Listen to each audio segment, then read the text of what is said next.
Hey, ladies, I want to tell you about a very special event that I'm holding this October. It's my live virtual event called Ignite Your Life, and I really want you to attend. This 3-day virtual experience is designed for smart, successful women just like you so that you can become your authentically beautiful self. You'll learn how to attract a high quality man and propel you forward on the right path to love. This event is taking place October 14th through the 16th, and it will be the only event of its kind this year. I want you to join us and a whole community of really successful women for this transformative 3-day event where you're going to learn the unique process that will help you attract an amazing man who is completely enchanted by you. I'm also giving you a special gift because you're part of our amazing and supportive podcast community.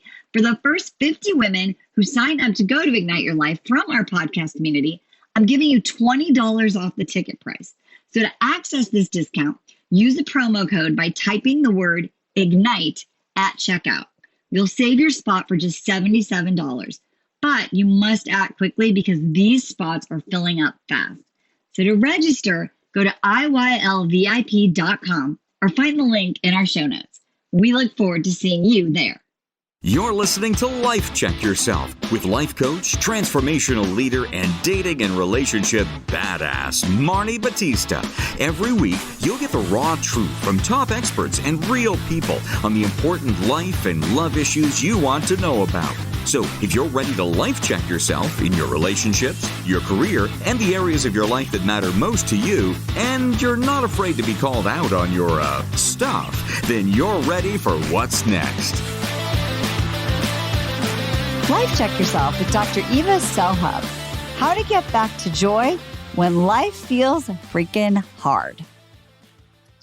Ladies, you better watch out. I'm feeling very feisty this afternoon with our guest today because we're going to be talking about resiliency. And I think this is such an important topic. And like if I could all grab you by your shoulders and be like, you need to listen to my guest, Dr. Eva Selhub today, I would. So imagine your shoulders shaking. Let me tell you who she is. Well, first of all, she's super smart and she's gorgeous. If you're watching this on YouTube, you can see her beauty. She's a board certified physician. She's a speaker. She's a scientist. She's an executive leadership and performance coach. She consults in the fields of corporate wellness and resilience. She's also an author. What does she do in her spare time? Let me tell you. Well, she served as an instructor of medicine at the Harvard Medical School. She was a clinical associate at the world-renowned Benson Henry Institute for Mind-Body Medicine at Massachusetts General. She did that for 20 years. She must have been 12. She was a medical director for 6 of those years. And she's also on several boards. She's an adjunct scientist at the Human Nutrition Research Center for Aging at Tufts University, where my daughter's new not boyfriend goes to school. And what she does is she has clients use the powerful gifts to translate complex information. Well, what she does is she takes stuff that's really complicated and she makes it practical and usable, which is why you need to buckle up and enjoy the ride. So do you go by Dr. Eva, Dr. Selhub? How do people? Not Dr. Selhub. Definitely not that. People like to call me Dr. Eva. So they enjoy calling me that. I don't really have a preference. I always say I know that I know that my title is doctor, but I don't need to be called that. So if it makes you feel better, you can go right ahead. But otherwise, people just call me Eva. Eva. Okay, good. Yeah. I like it. I've had a few conversations with PhDs. And one time someone said to me, don't ever not call me doctor. And I was like, oh, total faux pas. And so now my little lizard brain always asks because I'm afraid. I want to be. Rightfully so. A lot of people are like that. I feel like, a lot of people feel that they need their label to feel better about themselves or about their status. And, the world is a difficult place and status means something to many people. Fortunately, I don't feel that way. So, well, yay. Well, you're super inspiring. I mean, like you got it all going on. So let me ask you a question, which isn't on the list officially. You're obviously super accomplished. You're obviously very attractive and you are funny and smart. Working your way through like life in all these different fields, from medical science to academia to corporate leadership, like how did that inform the work that you ended up doing in your passion? Because I think so many listeners can just get stuck in a story about how hard stuff is. And so I'm just curious, like, how did you create so much success and how did that inform what you teach and what you do? I really love this question. And I think it's relevant and it's important. And I think it's also important, I'm sure you've heard this and the listeners have heard this, nothing happens overnight. And I write about this. So, I'm very open about my own struggles and what I've had to go through in each one of my books. And for me, it's been a struggle. There's been a lot of struggles, trust me. And in each one of those struggles, I've looked at them as opportunities for growth, learning, and change, which is really what resilience is really about. I cannot tell you how many times I've been knocked down. I've been knocked down for being a woman. I've been knocked down for being in academics. And it's an interesting thing because we can look back and say, wow, if that had worked out, I wouldn't be where I am. So you question, why did I go from this and go through this? Because what I was, my mom should say, you're, a bull in a china shop. You want something and you go after it. And which I don't think is a fair thing to say to women who are, who are strong and who have ideas and who have opinions, and think out of the box. As far as I was concerned, like I was the box there. And so in a lot of cases, I found myself in a box, a male-oriented box, or in a structured box like academia or even medicine itself. And I'm like, this is interesting, but it's not enough. I've got some ideas. And then the infrastructure said, well, your ideas are threatening to us, right? You're threatening as a woman and you're threatening because these are new ideas that we're not ready to, to accept. And I said, well, but they're really good ideas. Right. So I had to go off on my own and try to create these ideas, which is a struggle, right? It's lonely, it's hard, you're different, you're too much, you're always that you're too much, right? You're too strong for your own good, you're too loud you're too. And I think we're coming to realize that, like, who are you to say it's too? And if I'm too much, you're too less. Yes. And do I want less or do I want more? Right. And so more for me is about growth, is about exploration. It's about love. It's about richness, and it's about curiosity and creativity. And if I can't do those things, then I'm living my life like half myself. Right. And so all the hard work and money, what's it gone before if I'm miserable? So I chose joy, and I chose passion, and I chose creativity while being smart about it. Right. That's where that's sort of like, it's not all fluffy and, sunshine and pancakes. Right. There's smart. There's, taking direction, getting, informed, ideas from people, getting ideas of how to do things. And it's not easy. The road isn't easy. However, there's built-in joy, and there's built-in love, and there's built-in silver linings that allow us for growth and learning and exploration, and ultimately, having, gifts enrich our lives more often than not. I think this is such an interesting thing. I remember in a former life, I was a nursery school teacher. And I started that career and I was like, I have ideas. And we had a great classroom. Everyone wanted to be in our class. But my boss was like, you're too much. This is too much. None of the other teachers want to work this hard. You're making them look bad. And I was like, I'll do in service. I'll teach the teacher. I love this stuff. Right. But it was like, don't be too big. You're making everyone else look bad. And I ended up I got fired from that job for a lot of different reasons. And this is our segue into resilience. And I remember, and I'm sure you've had the situation, but because I remember that moment, I was so mad. I called my dad actually, and I was like, I don't know, 40 some years old, 41 years old. He's like, I don't think I've ever seen you this mad in your whole life. And it was like I could let that like be the end. But what it was this perfect blessing that allowed me to gave me the passion to create what I created that, is here today. And that's resilience. So the thing is, what do we do when we're in the middle of it? Because someone said to me the other day, it's really hard to have radical faith and like, touch into joy when a circumstance continuously is like, no, no, no, no. And I'm doing everything I'm supposed to do. What's the key to faith that is the mechanics, so to speak, of resiliency in how you describe it? Well, first of all, again, wonderful question. Love it. And first of all, I want to ask the question is, what exactly is it that you're supposed to be doing? And this is where the problem lies. This idea, this construct of what we're supposed to be doing, think about it, was created by a white guy. Yeah. Okay. A long time ago.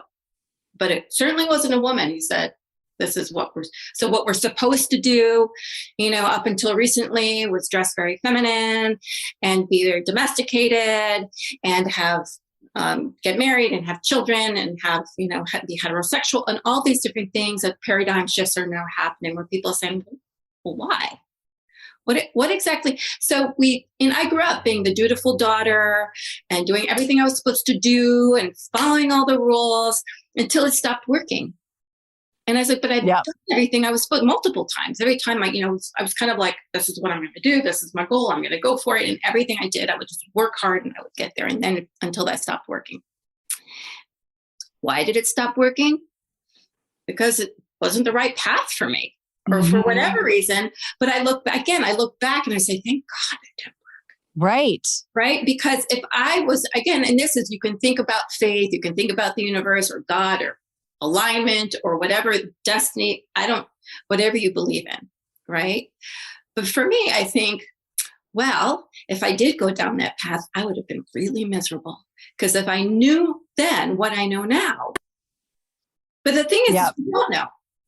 We don't know today what we're going to know tomorrow, and so on and so forth. You don't know. And so the assumption that you think you know what you want, and that you're doing everything you're supposed to do to get what you think that you want. But really what you want is what somebody else wants for you.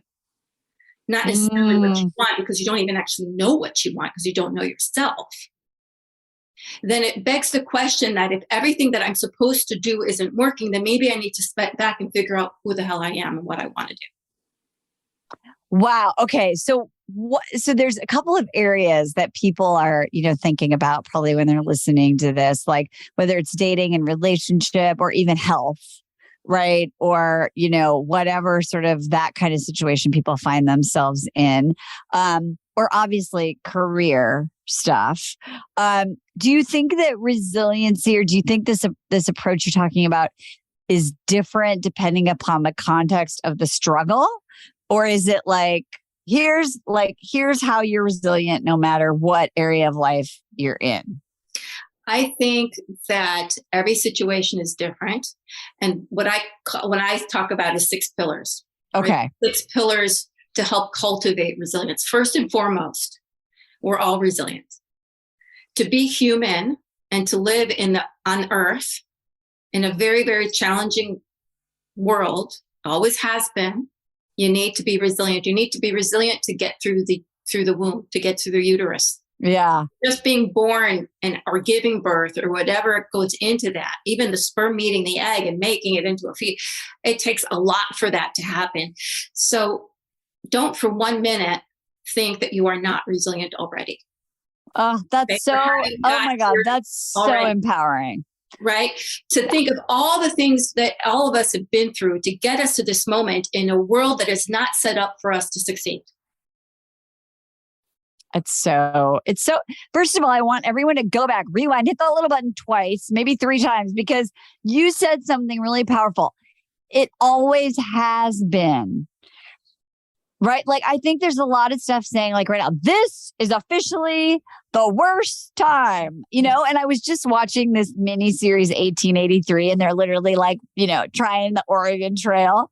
And I'm like, that's pretty hard. I mean, it wasn't like, oh, let me text and see, if there's like bandits up ahead, let me, right.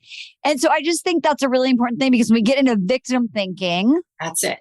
Right? We're like, it's happening to me now. Why? So I just want to context this of like all humanity. Okay, go on. Talk about more pillars. I love them. And this isn't to say that the struggle isn't real. The struggle is very real. It is. Yeah. It is challenging to be human on this earth. It always has been. It's been it's variable for different people for what you were either lucky or unlucky to be born into. We don't know why that happens. It's the journey that we're all on. However, we can, and again, it doesn't mean that we're not victimized by circumstances, but to believe yourself as a victim or to have the victim mindset can offset the trajectory of what happens next. And it isn't to say that some situations aren't harder than others. Right. It's not little the pain that happens in those circumstances. And this is why self-compassion is so important. And it is part of resilience. It's honoring and having compassion for those feelings, the feelings of struggle, of feeling victimized or feeling sorry for yourselves. They're real. Yeah. Now, said that, going out into the world with that victim mindset is not going to be helpful for you to come out of it and experience joy and love. It's not going to be helpful for you to maintain that mindset. It's okay to have it every now and then, and to use it as an opportunity for healing and compassion and self-love. It's like a baby crying, right? You don't say, oh, you're a victim and stay that way. You try to figure out what's wrong with the baby and help the baby overcome it so that it can then become strong and grow and learn. But you don't keep the baby in a victim mindset, right? So it's about treating yourself in that same way and having compassion for whatever struggle you're in, because know that somebody else is experiencing the same thing. It's a true struggle. It's hard. Whatever you're going through, don't minimize it. Yeah. Having said that, having that self-compassion, that self-love, that self-healing, to know that in a negative mindset, in a negative emotional state, you don't have access to many things. You don't have access to a growth mindset, because literally that stress response will shut down your ability to get there. You don't have access to logical and rational thinking. You don't have access to being sociable and communicative and connecting with others. So you don't have access to the support that can get you out, which is the community, which is leadership abilities, which is mental toughness and mental clarity, which is emotional equilibrium, and which is the ability to do self-care. Those are the 6 pillars, spiritual connection. So the 6 pillars that we can cultivate to have access to our hardwired resilience. I love this. It's like, well, you're a scientist and I'm not, but this is how I understand it. It's like a math problem. So if we're all wired for resilience and there are these 6 pillars, and the power word I heard you say was cultivate, which means that we have the ground, we have the ability then to say, this is what I have. So what am I going to do to access, grow, nurture, learn, open the doorways to these pillars? It sounds like. That's right. So, and remember, so again, going back to, we're all resilient, and resilience has a dark side and a bright side. Okay. So we start out resilient, and then we can go dark, we could go bright, right? Everything has 2 sides. We've got our happy side and our downside. We've got the light and we've got the dark. The dark side is burnout, right? So you just get getting hit over and over and over again, as many did through the pandemic. And these 6 pillars waned, which is the physical fitness or social connection and relationships and spiritual connection and emotional equilibrium. And these are the pillars, or the sense of connection and leadership and that sort of thing, where the ability to maintain our resilience went down, and we just got hit over and over and over again with the fear mentalities and all different types of hardships and overworked and lack of connection and all the reasons that people burn out. And now we have sort of an epidemic of burnout. right? Where people are sort of rethinking their values and saying, wait a minute, this isn't working for me, or I'm feeling really lonely, or whatever that is. And that's sort of the dark side of resilience is burnout. The bright side of resilience we call flourishing, right? Where, it's like some sort of sunshine and roses, and you're basically in a state of flow, where you have that ability to feel connected and engaged and compassionate and joyful and be in that state of flow is what we call flourishing.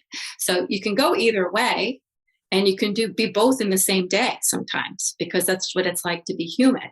But know that you have the ability to change that.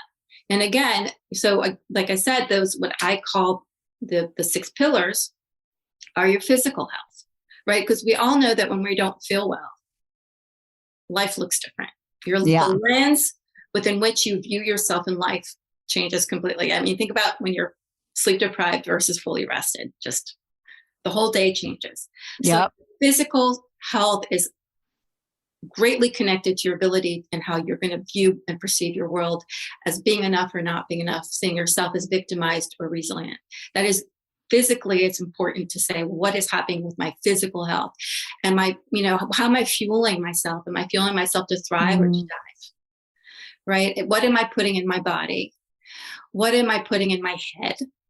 What am I doing for, in sleep? Am I giving myself enough rest? The body, the brain, that's when it's forming memories, and it's when it's cleaning house when you're sleeping, and growth hormone is being made, and all kinds of stuff is happening when you're sleeping. So am I getting sufficient sleep?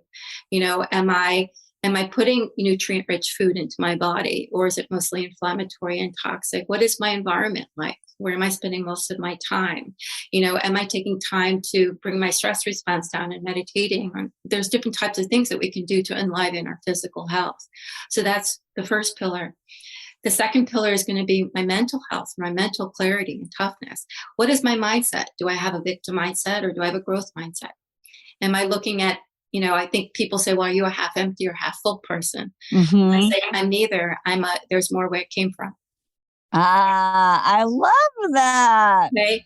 I'm like, it doesn't really matter what's happening in my glass. There's more where it came from. So it's kind of that, maybe people call it the abundance mindset, but it's understanding that there's opportunity for growth and learning in every situation, no matter how hard it is. But I can't get there if I haven't worked on my knowledge base and being able to access a rational mind and a tough mind that says I'm going to keep going no matter what. I'm going to pull up my bootstrings, but I can't get there if I'm in my negative emotional state, which is where emotional equilibrium comes in. Okay. When you go into a negative emotional state, you go into the stress response that puts you automatically in the fight or flight and fear-based mode, in victim mode. And so you can't think clear. You don't have access to that when you're in that mode. So the key is to clear that emotional response. So again, where the breathing and the pausing and the meditation and all kinds of practices that help us get out of there, along with self-love and self-compassion that can get us back into a state of clarity, so that then we can make better decisions. Because when I'm in a negative mindset, in a victim mindset, I tend to go into behaviors that make me feel better, not ones that are good for me. So that's a good distinction, right? It's things that make us feel better versus things that are good for me. Right. That support me to thrive versus die. Remember, It's about thriving. It's about flourishing, right? There's coping. Yep. And there's thriving. Tell me, can we just talk about that one for a second? Because I feel like as professional, amazing women that listen to this show, I've heard this a lot lately. I don't know if the right terminology is a spiritual bypass or not, but it's sort of like getting so good at looking for the silver lining and rationalizing and coping and just, trying to like put out fires, but being like positive. Is that the same? Is there a difference, or is that actually, resilience is that it actually drives me crazy. Okay. I was like, kind of low key. Where you did the shaking thing. I was like, just be real. You're human. It's okay to have feelings. It's okay to be upset. And if you don't pay attention to the leak, it's going to become a big gaping hole. Right. So pay attention to the pain and honor it and look at it as an opportunity to heal something old. It doesn't have to be sunshine and roses all the time. It's not. Bad stuff is happening all the time and it hurts. So it's like saying, oh, baby, just be happy all the time. Well, babies cry. Guess what? Toddlers get cranky, and that's okay. They don't need to be happy all the time because sometimes they're tired and they need a nap. So if you ignore the signals that your body's telling you that you're unhappy, then you're going to get sick. Or something's going to get sick because you're ignoring the signals of something trying to tell you that it's not actually okay right now. And that's okay for it not to be okay. Take a moment to figure out why, right? So the body whispers before it screams, and it whispers through your senses.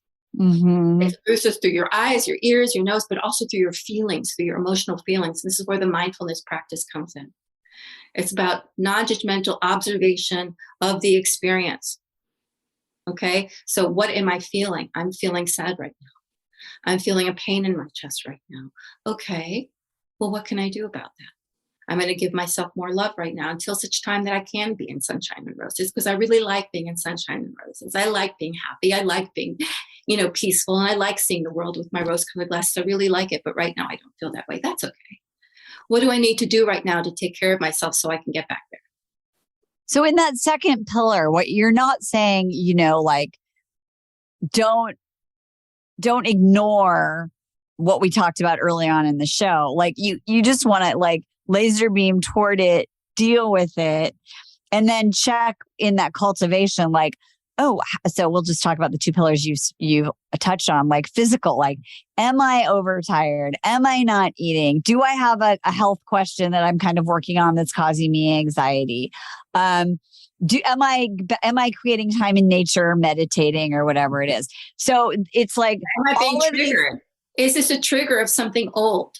Is this an opportunity for me to heal something from my past?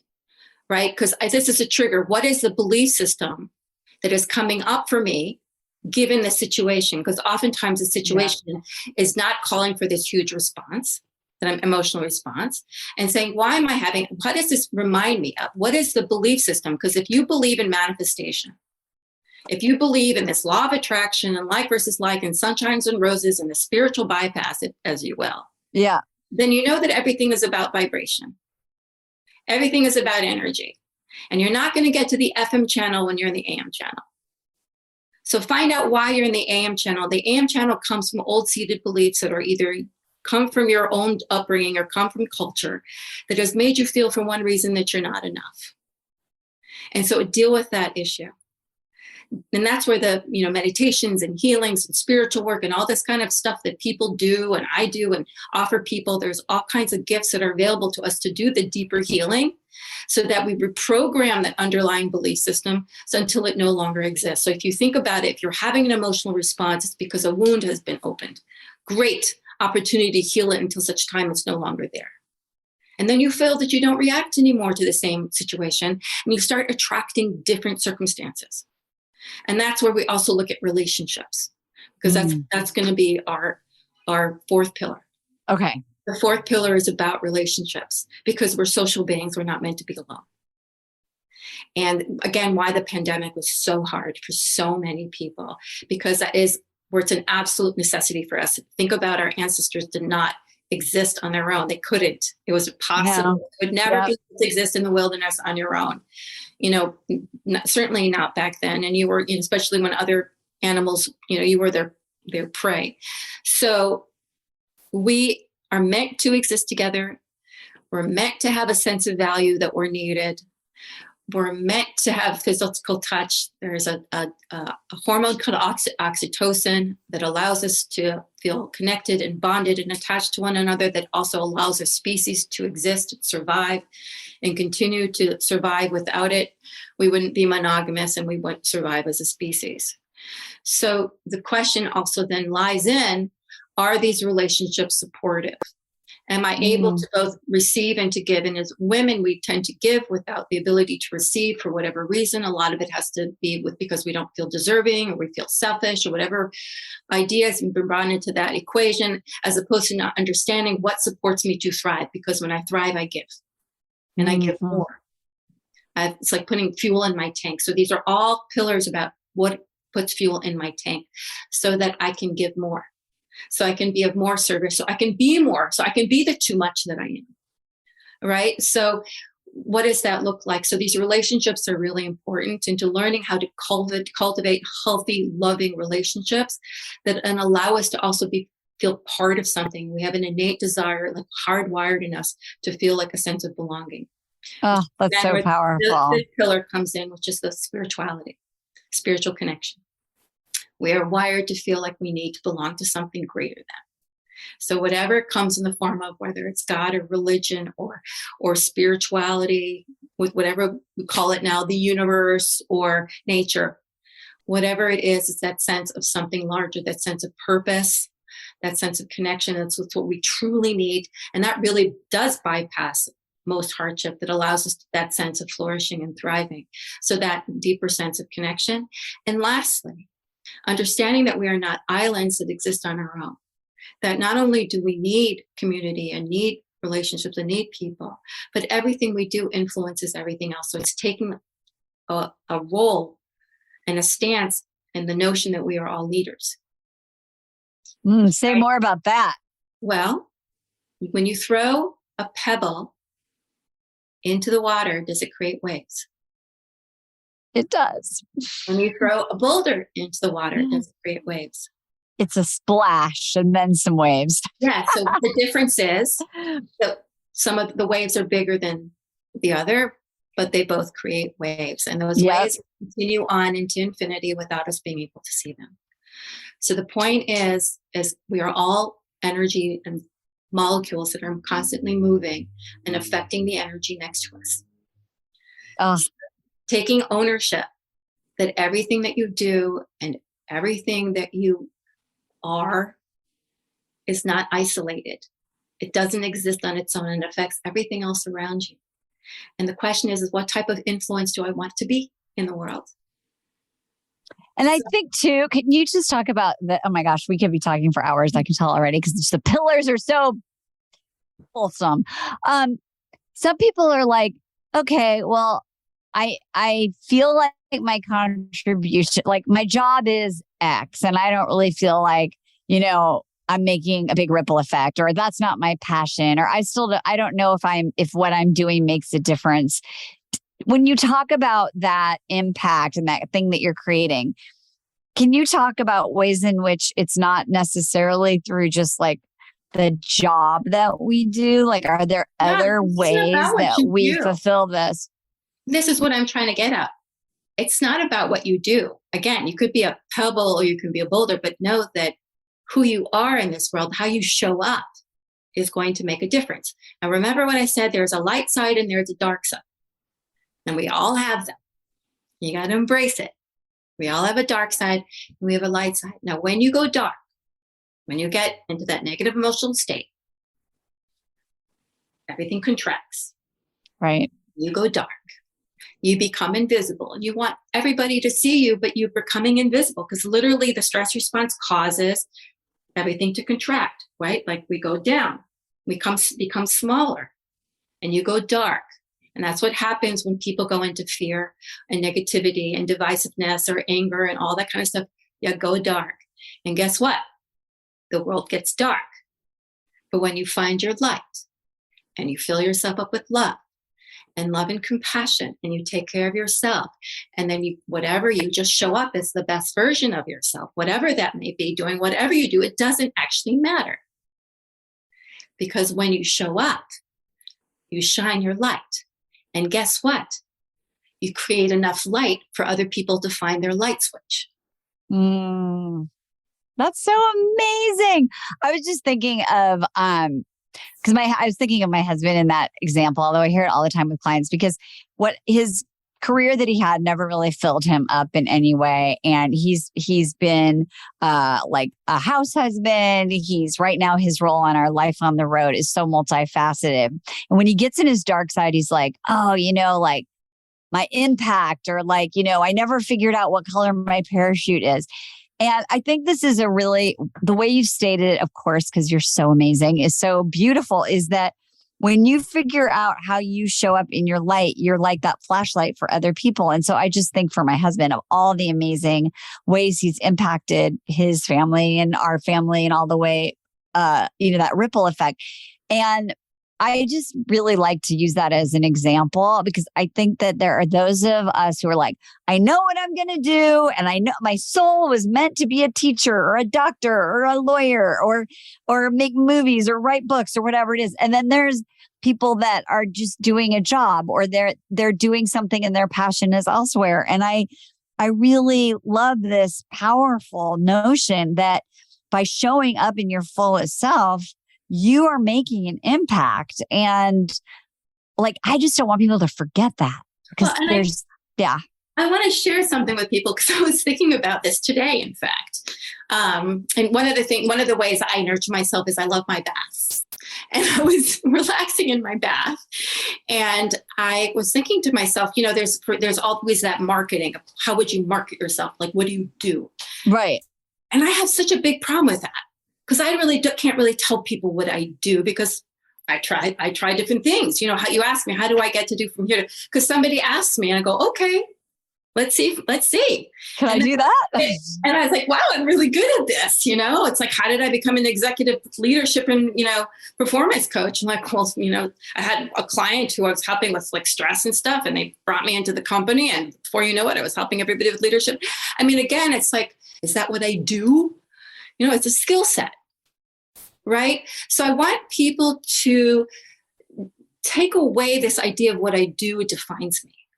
Yeah. Think of all the skill sets that you've developed that have allowed you to show up in life in a certain way. So think of it this way. You are valued because you exist. You were given gifts in this lifetime, and you get to show up in life using those gifts. In whichever way that has meaning for you or meaning to the world or whatever that is. But you are not the sum of what you do.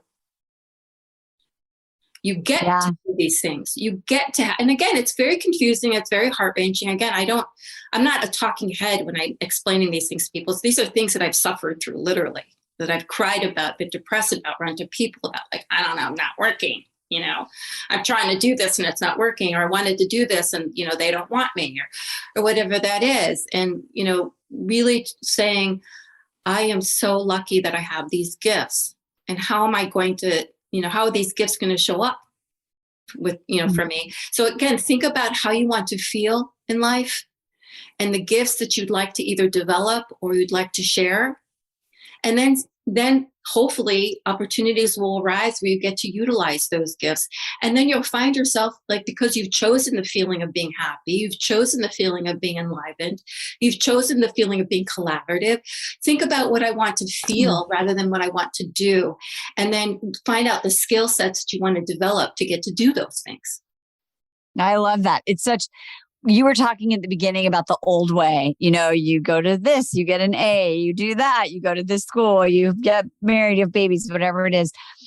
I think that like the how do you feel? We're in such a beautiful time where we have the ability to even like have an opportunity to ask that question, right? That we've evolved to be able to ask that question. And I think it gets forgotten for all us old folks. Yeah.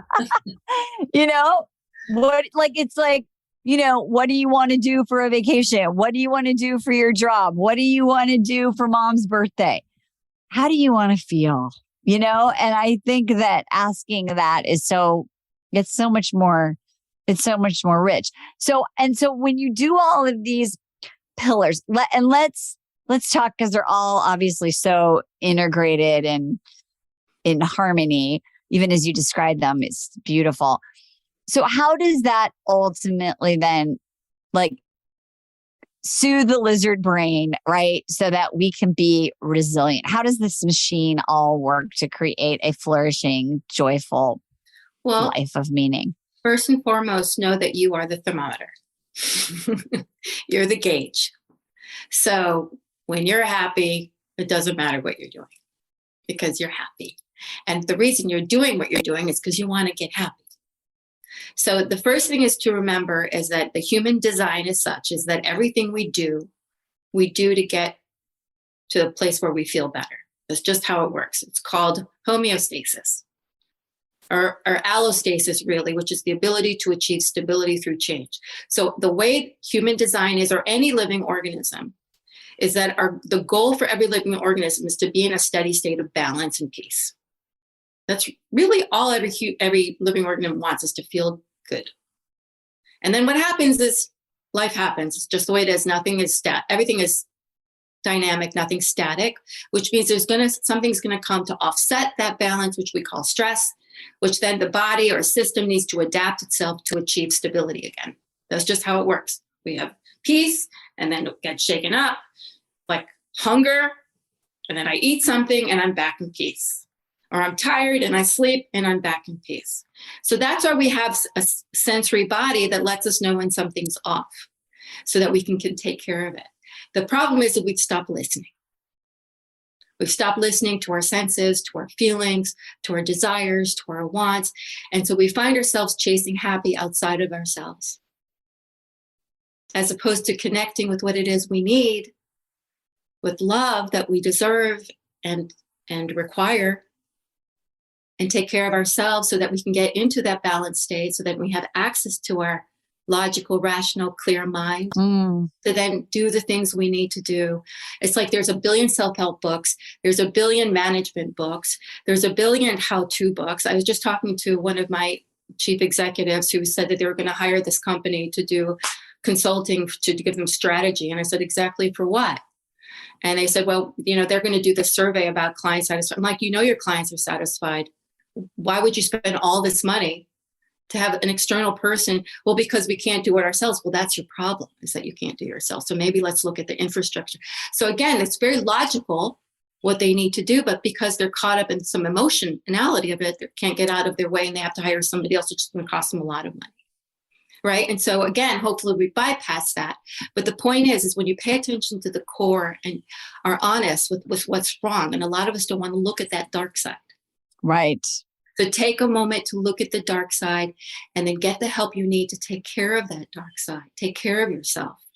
Give your body the rest it needs.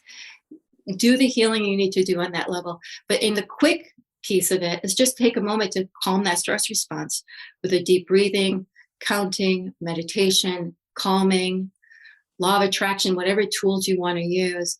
Get into a place where you're in an emotional equilibrium. You can get to mental clarity, and then you can make better decisions that then will get you into a different trajectory. And just an example, okay? It's gross outside. I mean, today around the Northeast, it's pretty gross out there, right? Okay. I can go out there and go, oh man, it's really gross. I'm staying in. I just feel miserable in Marni because I hate it when it's like this, and I hate this kind of weather. And in New England, it's never, everybody hates weather all the time. It's hot, or it's cold, or it's raining. It's gross. It's never great. And so I could do that, which is perfectly acceptable. Most people would, and just stay in and hold in and miserable and whatever. Or I could say, you know what? I really don't care for this kind of weather. And, I'm just going to go out anyway, and I'm going to go to my gym class, and I'm just going to do it anyway and do the best I can to enjoy it. I'm not Pollyannaing. It's not great. I don't love it. And then I go out, and the next thing I know is I'm, see some friends in my class, and we have a great old time, and we're laughing hysterically. And somebody says, hey, I've got this connection for you. And then they make this connection, and I make a call, and I get a job out of it, or get a boyfriend out of it, or whatever it is. But that wouldn't have happened if I stayed inside because of my mindset. So again, that's, an extreme situation, but not usually. Because how many times have you said to myself, God, if I hadn't done that, blah, blah, blah, wouldn't have happened. Oh, yeah. I read some, I think it was fiction, and I can't remember what it was, but maybe it was like All the Light I can't remember, but it was a Holocaust-y sort of origin thing, but it had the story. But anyway, at the end, there's this whole poem, and every line in the poem is, if not for this, blah, blah, blah, blah. If not for this, blah, blah, blah, blah. And I think it was one of those generational saga kind of things, but it started with all those little choices and little decisions that made this impact through like generations and generations and generations of time. And I think that by having one moment of resiliency in whatever circumstance, I'm going outside or I'm going to go to the gym or I'm going to do whatever, like then you're in that creation mode, right? You're throwing the pebble. Well, choose love. Choose love. When in doubt, choose love. Fill yourself up with light. Fill yourself up with love. Really connect with your heart and what you need. Treat yourself as if you're your own child and say, what is going to be best for me today? What is going to support my heart today? What is going to nourish me the most in the most loving of ways, which is not, I mean, so it could be eating a pint of Ben & Jerry's possibly, but oftentimes it could be having, a couple bites of Ben & Jerry's. Right. Maybe not the whole pint, because again, do it mindfully. Be mindful. Be loving, be self-compassionate, and then see where you want to go and what happens next. I love that. You know what? Your superpower is taking stuff that's like, blah, blah, blah, and like making it, just dishing it up, It's so amazing. I feel like people are going to listen to this episode 100 times and send it to all their friends. Oh, you should do that because she's amazing. Dr. Eva, not Dr. Selhub. She doesn't like to be called that. You all need to get more of her. There's links in the show notes, but it's drselhub.com and drselhubcorporate.com. Get her on into your company. Flourish. You're a delight. I feel like this idea of resiliency is often just a word that gets tossed around without the actual mechanics. And you offer so many options of how to create access to each of those pillars. And I just think that there's so many options for people to life check themselves. See, I made it. I made it all about that. I did. Thank you did for being here. I did it. Thank you for being here. Ladies, whatever you do, life check yourself. It'll make a big difference. Be a pebble. We'll see you next time. Bye-bye. Hey, thanks for tuning into today's show. So if being in an intimate relationship in which you feel 100% seen, heard, and accepted by a high caliber man is a priority for you right now, and you're interested in seeing if you're a fit for working with me and my team at Dating with Dignity, here's what I want you to do. Just head over to DWD VIP. That's D as in dating, W, D as in dating, VIP.com, and book a call to speak with my team.